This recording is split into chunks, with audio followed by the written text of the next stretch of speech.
Brian often broke up with me, relying on the fact that I liked him. Every time, I would try my best to keep him. The last time he proposed breaking up, I looked at him for a long time, and then we agreed.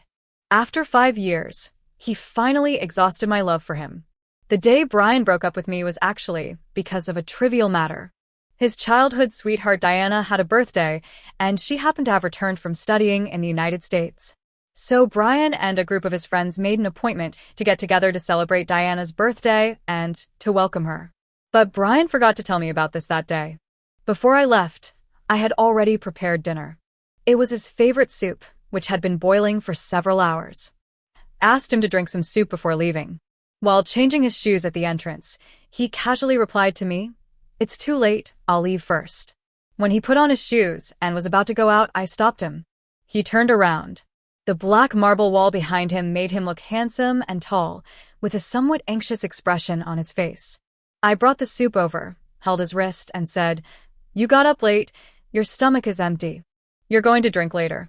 Drink some soup first to fill your stomach."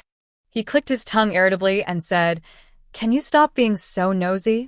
It's really annoying." After saying that, he waved his hand. I knew he probably didn't mean it, but I was still having a fever, and my hands didn't have much strength. So he waved his hand, and the soup bowl in my hand fell to the marble floor. Soup and porcelain shards splashed everywhere. The air was quiet for a moment. I paused and turned my gaze from the mess on the ground to his face. I tried my best to act calm and even smiled slightly. I asked him, "Are you so irritable and expectant today because Diana is back? I heard that she is single again." Before I was with Brian, he had been pursuing Diana for a long time, both openly and secretly. Later, when Diana had a boyfriend, he accepted me despite his sadness and got together with me. It has been 5 years now. This sentence hit his minefield. After so many years, Diana is still the most special person in his heart. Even mentioning her name seems like blasphemy. Sure enough, he instantly got furious. His handsome face showed an impatient expression, his brows were tightly knitted together, and he was a little angry. "Ellie, what do you mean? You doubt me. Can you stop being suspicious at the slightest sign of trouble? It's really annoying. If you have any objections, then let's break up." He often tells me to break up. This has become his catchphrase. To him, breaking up is not an event, but just a synonym for him to express his irritation. Every time he talks about breaking up, I will try to keep him, but only this time. After he said that, I looked at him seriously for a long time, then I laughed softly and I said, "Okay, Brian." His expression was a little surprised, but he ignored me and turned away because he was in a hurry. He couldn't be late for Diana's birthday party. It didn't take me much time to pack up all my things. Brian actually didn't like me invading his space, so I have very few things in his house. After cleaning up the mess in the living room, I looked at the remaining soup and put it in the refrigerator. This was probably the last time I made soup for Brian. After everything was cleaned up, I opened WeChat. I wanted to say goodbye to Brian properly. After all, we have been together for 5 years, but someone in our mutual friend group sent a video. It was in a KTV box. The colorful neon lights looked very lively. Brian was singing "Marry Me Today" with a girl whom I hadn't seen for a long time, but was very familiar with. It was Diana. After Brian and I were together, I heard his friends inadvertently complain that this song is the must-have song for Brian and Diana every time they go karaoke. It's not that there is any special meaning, it's just that when Diana was little, she always chased after Brian and said to him that she would marry him when she grew up, so this song was a joke between their friends. I finished watching the video, thought about it, and decided to close the WeChat chat box. I thought Brian probably didn't need my farewell. I pulled the suitcase and looked at the empty and clean living room again before leaving. The mess that led to our quarrel was cleaned up by me, as if it didn't exist. I sighed and began to thank Diana for returning to China, because when Brian went out to welcome her for her birthday, the few hours freed up allowed me to quietly and smoothly clear my things from Brian's house. I thought I would be a little sad, after all it's been 5 years, but I was probably too tired when I got home, so I actually fell asleep very soundly. I received a call from Brian at 2 in the morning. He probably drank a lot of wine. His voice would be a little higher than usual when he was drunk. He asked me, "Ellie, didn't you come to pick me up?" I was dazed in my sleep and said perfunctorily, I'm sleeping. We can talk about it tomorrow, if you have anything to say. As soon as I finished speaking, the other end of the line beeped and hung up. I am a light sleeper, and being disturbed by Brian made me sober after hanging up the phone. I was surprised by his call. Tonight, I met my childhood sweetheart after a long time. He should be a flower protector and send Diana home. I didn't expect him to call and ask me why I didn't pick him up. But then I thought, this is probably another bet between him and his friends. When I first got together with Brian, he went to a bar with some friends. It was raining that day. I didn't want to disturb his mood of drinking and partying with his friends, so I waited for him in the bookstore opposite the bar because I was worried that he would go home alone after getting drunk. I saw him as soon as he came out, then walked up to him with an umbrella, smiled at him, and said, "Brian, let's go home." I always think that let's and go home are two very warm words. At that time, his friends were all cheering, saying, "Help, Mr. Brian, how did you abduct a girlfriend as infatuated and gentle as Ellie?" There was no need to abduct her. I chased after him. But no matter how envious others were, he was quite annoyed at that time. Maybe I was too nice to him, okay? There was no personality or challenge at all. People are mean in their bones. He asked me at that time, "Ellie, don't you have your own life?"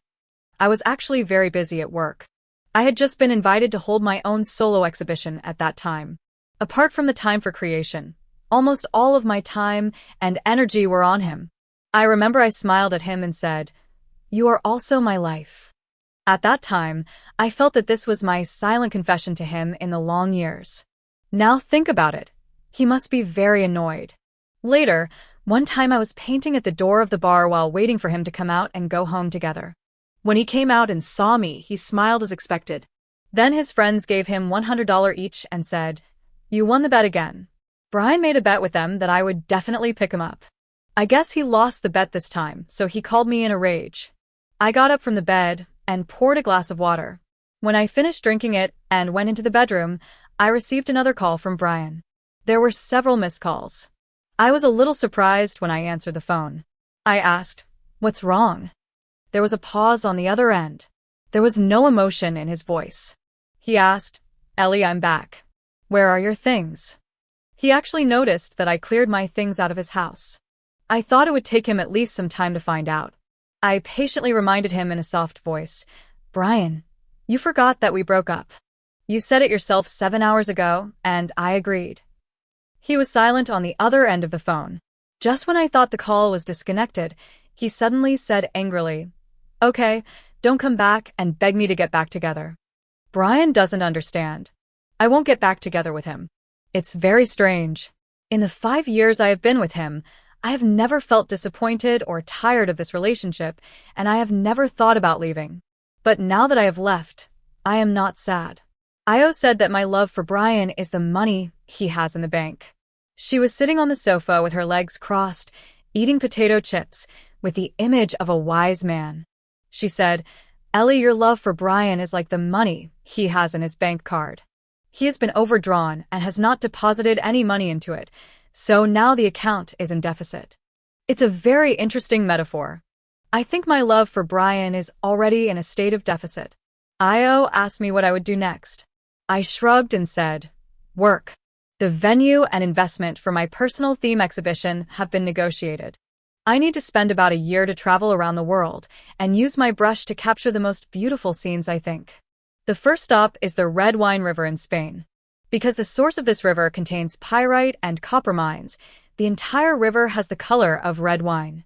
I want to try whether I can use the water of this river as paint for my creation. It's really exciting to think about it. Before leaving, Kara was still saying, "I feel relieved to see you like this. I was worried that you would be sad when you saw Brian's circle of friends. I've seen it before. Brian is not a person who likes to post on WeChat moments. We have been together for 5 years, and he has only posted a few updates. But these past few days, his circle of friends is like the new year. There are photos of him and Diana checking in at various scenic spots in City A, and photos of him and Diana eating all kinds of delicious food. I can understand his happiness when Diana comes back, but the frequency of his posts on WeChat moments is so high that I almost suspected that he sent them to me on purpose to make me jealous. However, This thought was suppressed by me as soon as it arose. I slid up the phone interface and laughed it off. Kara looked at me in admiration and said, "You are worthy of it. You have interpreted loyalty and ruthlessness to the extreme. Being loyal is my greatest respect for a relationship, and being ruthless is my respect for myself." On the way back in the taxi, I saw Brian's circle of friends again. He took Diana to the zoo and posted a photo of the two of them taking a selfie with an alpaca. I exited the circle of friends, thought about it, and changed my profile picture. My profile picture was taken by Brian. We went on a trip on our first anniversary together. I was eating an ice cream cone and accidentally broke into his lens of taking a picture of the scenery. Brian frowned when he looked at the photo and wanted to delete it, but I liked it very much, so I used it as my profile picture for 5 years. I changed my profile picture to my newly adopted cat. I received Brian's WeChat message before I got on the plane. It was the 14th day since we broke up and had no contact. He sent me a question mark and asked, "Did you change your profile picture?" It was a short statement. Although I didn't see his expression, I could imagine him frowning at his phone with a look of dissatisfaction. I thought about it, turned off the phone, and didn't reply. Then I boarded the plane to Spain. I spent a very enjoyable month in the Spanish red wine river. I turned off my phone, put all social and trivial matters behind me, and concentrated on conceiving my creations. I also met a very interesting person. His name is Nathan. When we first met, I was rolling up my trousers and going down to the river to collect mud, which is the raw material for my paintings. He suddenly grabbed me from behind and lifted me up. I thought I was attacked by a gangster. Although I was panicked for a moment, I decisively threw the full mud in my hands onto his face. His face was full of red mud, and he couldn't open his eyes, but his hand still held me firmly. He opened his mouth and said in English, "It will all be over soon. You have a long lifetime." He was persuading me not to commit suicide. He thought I was in the river because I was depressed and wanted to commit suicide. I gave up struggling. My tense nerves relaxed. I felt a little amused. I patted his hand around my waist and told him that I was just collecting mud. That's how we got to know each other. Because I threw too much mud on his face and he couldn't see the road, I led him to the nearest clean water source to wash his face. His face was very handsome after washing it. He was also Chinese. It is always a pleasant surprise to meet a fellow traveler in a foreign land. After everything was ready, I apologized to him with some guilt. He was quite free and easy. He was not angry. He smiled very handsomely and was a very sunny gentleman. He gave me a thumbs up and praised my awareness of prevention and reaction ability. He said that he was on his way to the beach in southern Spain. On the A461 road through Ubisoft province, he saw me in the river and thought I wanted to commit suicide. With the idea that saving a life is better than building a 7-story pagoda, he rushed over to hug me and almost went blind. After listening to my creative concept, he was very interested. He was a very curious person. In the end, he changed his itinerary temporarily and wanted to see whether the pigments, mixed with the water and silt of the red wine river, could restore the local landscape. I accepted his request graciously. He was a very decent and sensible person. He maintained a good distance in social situations and would not make people feel offended. Therefore, we got along very comfortably. For example, he would never disturb me when I was concentrating on my creation. Sometimes, I would stay up all day and forget to eat and sleep. He would ask the waiter to bring the food to my door and knock on the door 3 times gently without disturbing me too much. When I came out of the room, more than half a month had passed. The daughter of the hotel owner was chatting with Nathan. The locals seemed to like him very much. He refused with great grace. Then he looked at me, sized me up and down, and said with a slight smile, "When your paintings are exhibited, no one will be able to imagine what the painter behind this painting has been through." I laughed too. I was covered in paint and mud and looked as disheveled as if I had just been fished out of the ground, but I had just completed my masterpiece, so I didn't care about Nathan's teasing. I looked up at him and smiled and asked excitedly, "Aren't you very curious? It's time to satisfy your curiosity." He looked at me, and for some reason he was slightly stunned. Then I took him to my studio. The 2-meter-long scroll reproduced the scenery along the red wine river in great detail. The amazement and surprise in his eyes as soon as he entered the door satisfied me very well. He admired it for a long time, then tilted his head to look at me and said very seriously, "It's my honor to be the first viewer of this painting." After that, I treated him to a meal to thank him for his tacit care over the past few days. We parted 3 days later. We are both spontaneous people, and we didn't even ask for each other's contact information. To us, the other party just added a bit of fun to this journey and was an unexpected person on this journey. After satisfying his curiosity, he continued to prepare for his previous travel itinerary, while I planned to return home after staying for a few days. Unexpectedly, we met on the flight back home. I was lucky. The flight attendant upgraded my seat to first class. When I went in, I thought I had recognized the wrong person because before we parted, Nathan said that he would stay for another half a month.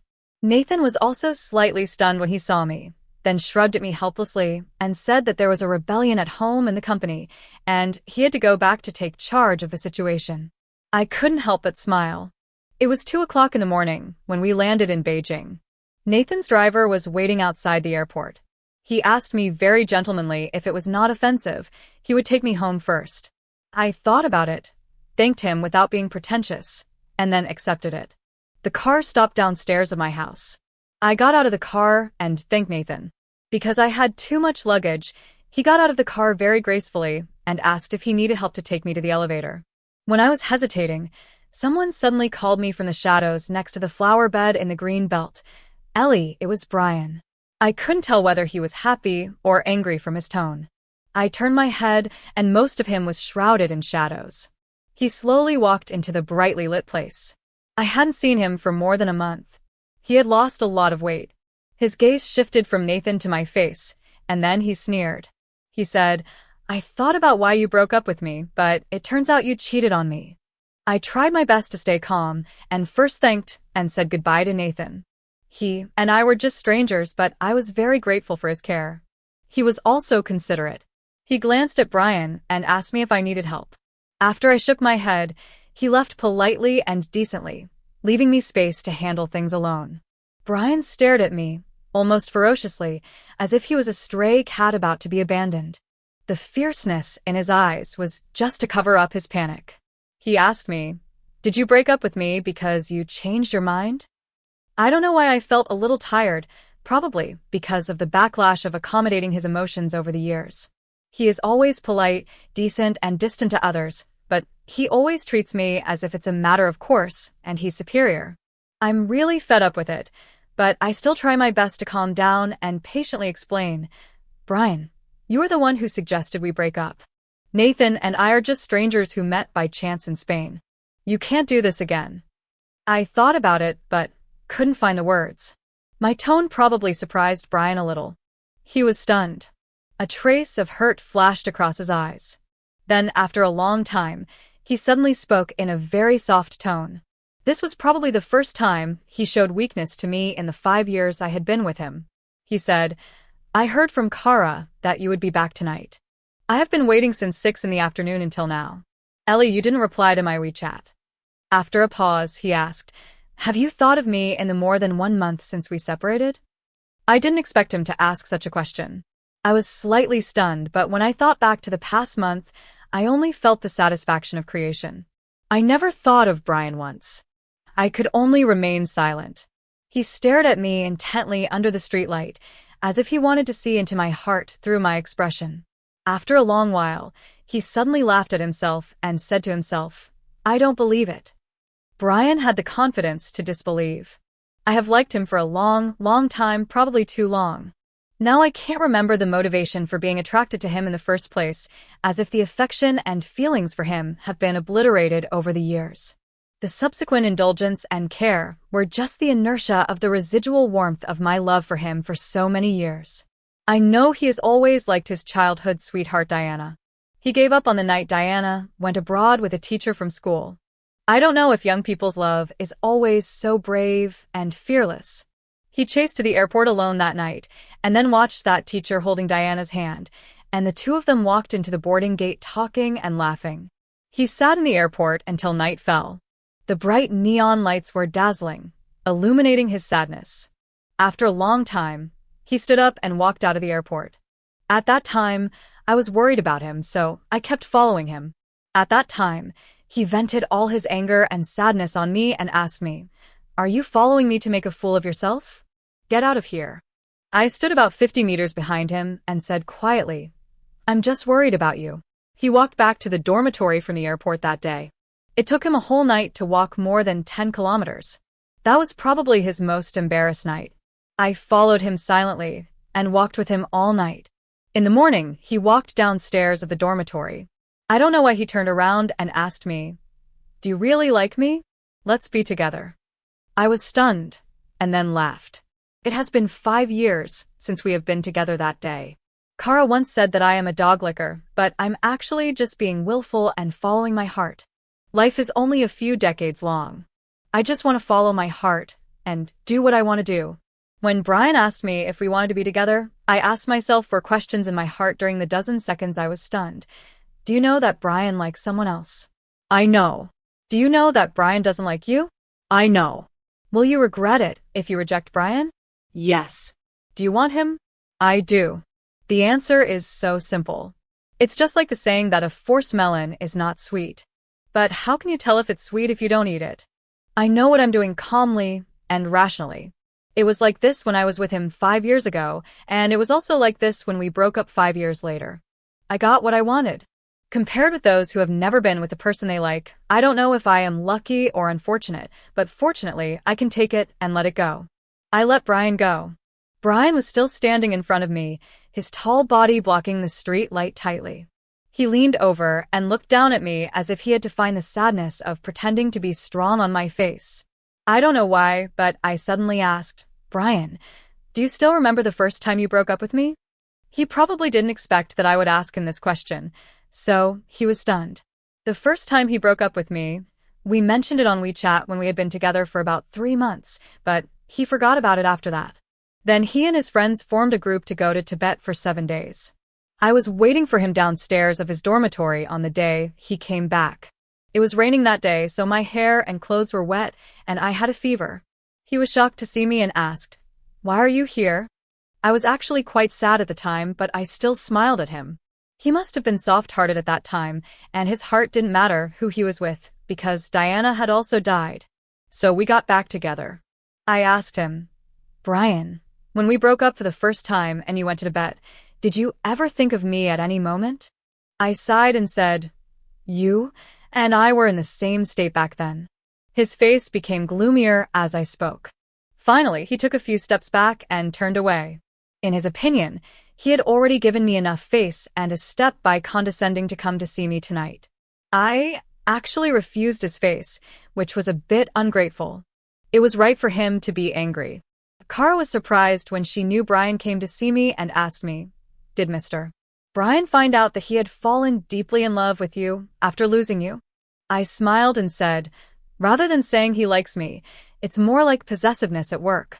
The humble and servile girlfriend who had always been around him cleaned up all her things after the breakup and completely disappeared from his world. No more WeChat, no reconciliation, no usual concern and meticulous care. Just like a pet dog that has always been around you and wagging its tail for you. One day you go home and suddenly find that it ignores you. You will definitely be curious and shake a meat bone in front of it to test its reaction. To Brian, I am that pet dog. He came to me just because my behavior after the breakup was beyond his expectations. So he wanted to shake a piece of meat bone in front of me to test whether I was still within his control. As long as I show a little bit of nostalgia and love, I believe he will feel bored and then turn around and leave. Kara said I was overthinking. I didn't say anything. Brian began to appear in my world more frequently. It's funny to say that he looked for me more frequently after we broke up than in a year when we were together. At first, it was because he found the stuffed bear that I forgot to take away at home. It was the first birthday gift Brian gave me because I like to hug him when I go to bed at night. This was an unconscious behavior. Later, he gave me this bear and asked me to hug the bear when I sleep at night. He asked on the other end of the phone, "Are you going to get it yourself or should I give it to you?" I paused and said, "No, just help me throw it away." Brian was silent for a long time on the other end. When he hung up the phone, I added, If you find that I missed something later, just deal with it directly and don't look for me. He didn't say anything. I received a call from Brian at night. I didn't answer the first time. The phone kept ringing. I sighed and picked up. He was drunk. I was a little surprised. In fact, he has always been a person who knows his limits in front of others. He has never been drunk. He said drunkenly and slurred, "You still have something here with me." I asked patiently, "I don't want it anymore. Please help me throw it away." And I paused. "Brian, don't call me late at night anymore. I won't answer it again in the future." He pretended not to hear and said, "Necklace, the one designed by Cesar that you like. I bought it and you forgot to take it. This is the 5th anniversary gift that Brian and I mentioned." 2 weeks before the anniversary, I told him that I liked the necklace designed by Cesar. It was mainly for its meaning. She designed it based on the 5-year relationship between her and her boyfriend. It was very commemorative. Brian nodded at the time. But on our 5th anniversary, he not only forgot the necklace but also our anniversary. Only 3 days later, Diana came back from the United States. What he was thinking about was celebrating his childhood sweetheart's birthday. He prepared a birthday present and a welcome gift for her. Then we broke up. See, the reason I don't love him is just the accumulation of all the moments. My voice turned cold and I said, "It's too late, Brian." There was a commotion over there. Someone picked up the phone. His friend's voice rang out. He apologized to me helplessly. "Ellie, I'm sorry." Brian was drunk. He hesitated and asked. He looked very sad. "Do you really have no chance of getting back together?" I hung up the phone. After hanging up, I opened my eyes and looked at the ceiling. It would be a lie to say that there was no ripple in my heart. After all, I really loved him. I just sighed. The change in his attitude before and after was too extreme. I can't separate the cold Brian before and the Brian now. His gentleness and thoughtfulness are never appropriate for me. After this phone call incident, Brian disappeared for a long time. I saw him again 3 months later.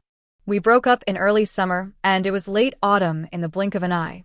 The weather was bleak and cold. He was wearing a long black windbreaker. Although we had broken up, I had to admit that he was indeed handsome. He leaned against the door of my community and was smoking. The time when Diana and her teacher had just gone abroad for further studies was when he smoked the most. He smoked, drank and stayed up late and finally ended up in the hospital. Later, after being discharged from the hospital, he subconsciously controlled himself. I don't know why he relapsed. He heard footsteps and looked up at me. He looked a little tired. He looked at me and said, "I'm sorry, I know I disturbed you, but my mother is coming to City A this weekend and I haven't told her about our breakup yet." It's very strange. Although Brian didn't like me when we were together, his mother liked me very much. The first time she saw me, she took off the jade bracelet on her hand and gave it to me. After we broke up, I put this jade bracelet on Brian's bedside table. His mother has heart disease. I hesitated, and his expression actually had a bit of begging in it. Just 2 days. I will slowly explain it to her later. I nodded hesitantly. He heaved a sigh of relief when he saw me nod, and then took 2 steps back. He actually learned to respect others and said, "Thank you." Before leaving, he handed me the bag in his hand.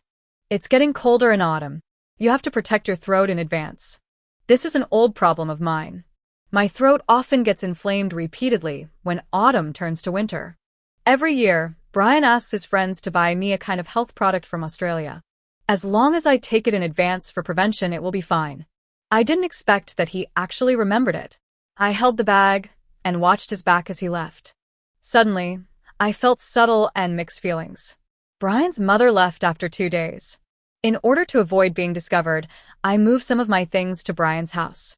After his mother left, I packed my things. Brian had been following me silently. When I was pushing the suitcase to go down the stairs, he suddenly grabbed my hand. He is very tall, with deep eyebrows and eyes. He looks a little cold when he doesn't have any expression. He lowered his eyes, so I couldn't guess his expression. He asked, "Can I stay?" After a pause, he looked up at me. I explained with some forbearance that there was really nothing between Diana and me. I admit that I did have some waves during the time she came back, but that was just a normal reaction to someone I liked before. I never thought about being with her. His voice was actually slightly choked. He slowed down before continuing. It was wrong of me to break up with you. There won't be a next time. Ellie, can you give me one chance? I've never seen him like this. I turned around and left in a distracted state. Maybe I was thinking about something. The moment I turned around, I stepped on empty air and rolled down the stairs. I had a broken leg. Brian had been with me in the hospital, helping me with the hospitalization procedures and taking care of me. I woke up after the operation, and he had fallen asleep beside my bed. The hospital was short of beds, with 4 beds in one ward. His tall body was squeezed between 2 beds, and his limbs couldn't be stretched out. He looked a little pitiful. Even in his sleep, his brows were still furrowed, and he looked uneasy. His other hand was still covering my hand in his sleep, probably because he was afraid that I would make any noise at night and could wake him up with just a move. I thought about it and didn't pull my hand out. The anesthetic on my leg was slowly wearing off. The gradually rising pain kept me awake. I kept my eyes open and thought of a long time ago. At that time, I had just graduated and entered society with the title of Genius Graduate of the school. An art gallery investor asked me out for dinner. I was young and didn't have much defensive psychology. I just thought that this investor really saw my talent. It was not until he started to force me to drink the 3rd glass of wine and put his hand on my shoulder that I reacted. I used the excuse of hiding in the bathroom to call Brian. After listening to my description, he asked me to stay in the bathroom and not go out. Later, he came directly and hit the investor on the head with a bottle of wine. The investor didn't know that Brian was my boyfriend. He had too many girls who were either hidden or forced by him. He just thought it was revenge from some girl's boyfriend. Brian asked me not to come out to minimize the influence of this investor's appeal in the circle on me. Later, I learned that he was interviewing at the company he liked most that day. He had passed the first 3 rounds. Before the 4th round and the interview with the director, he received my call and then he came. Later, Brian never used this incident to take credit in front of me or accused me of causing him to lose the offer he liked. I don't know why, suddenly, I remembered his good points again. In the barren soil of our love, actually, there were such beautiful moments. To be honest, I was a little shaken. He stayed with me in the hospital until I was discharged. I told him that it was not necessary for Kara to come and accompany me. I actually wanted to cut the Gordian knot, but he insisted on taking part of the responsibility, thinking that he was also responsible for my falling down the stairs. After hearing that Brian was here, Kara said that there was a possibility that we could get back together, and she coaxed me to not come to the hospital to accompany me. The grandmother in the next bed looked at us and smiled, and asked me, "Little girl, your boyfriend is really responsible. There are really not many good men like this now." I smiled, and when I looked up, I saw Brian standing at the end of the bed, staring at me nervously. Then after a while, he suddenly smiled, and the smile poured from the corner of his eyes to the corners of his lips. It was not until we were discharged from the hospital and got in his car that he tilted his head to look at me and said, "I'm very happy, Ellie. When that grandmother just now said that I was your boyfriend, you didn't deny it." I opened my mouth, but I actually just felt that it was unnecessary because he had been with me for so long, and after explaining to outsiders that he was not my boyfriend, he would inevitably be chased and questioned. Anyway, he was about to be discharged, and I just thought it was better to have less trouble. But I looked at the smile on the corner of his mouth, sighed, and still didn't say anything. Brian still wanted to go on. If it were the Brian of today, I would actually be willing to give it a try. Can the love lost in the dust of time ever come back? This thought lasted until Brian sent me to his house. I fell in a hurry that day, and my luggage was still at Brian's place. His mother brought me some dried fish that I really liked last time, so after we came out of the hospital, we went to his house to get things first. However, after the door opened, I saw Diana. She was wearing an apron, holding a spatula in one hand, looking like a hostess, smiling very kindly and said, "Yeah, Ace, you're back. You said you were going to accompany Ellie out of the hospital today, so I thought you probably wouldn't have time to eat. Come in quickly." She waved at us. On her wrist was the jade bracelet that Brian's mother gave me and that I placed on Brian's bedside table after we broke up. My sight moved from the jade bracelet to Brian's face, and then I stood at the door and suddenly laughed, relieved and indifferent. At that moment, I knew that Brian and I would never be possible in this life. No matter whether it was 5 years ago or 5 years later, When we stand together, I will always be the one who doesn't fit in. But it doesn't matter. I don't mind anymore. I stood at the door politely and distantly, and refused politely. No, I'm in a hurry to go back. I won't disturb you. Then I turned my head to look at Brian. I won't go in. Please take out my things, thank you. He looked a little pale. He glanced at Diana, and then at me. Before going in to get his luggage, he said to me, I'll explain to you later.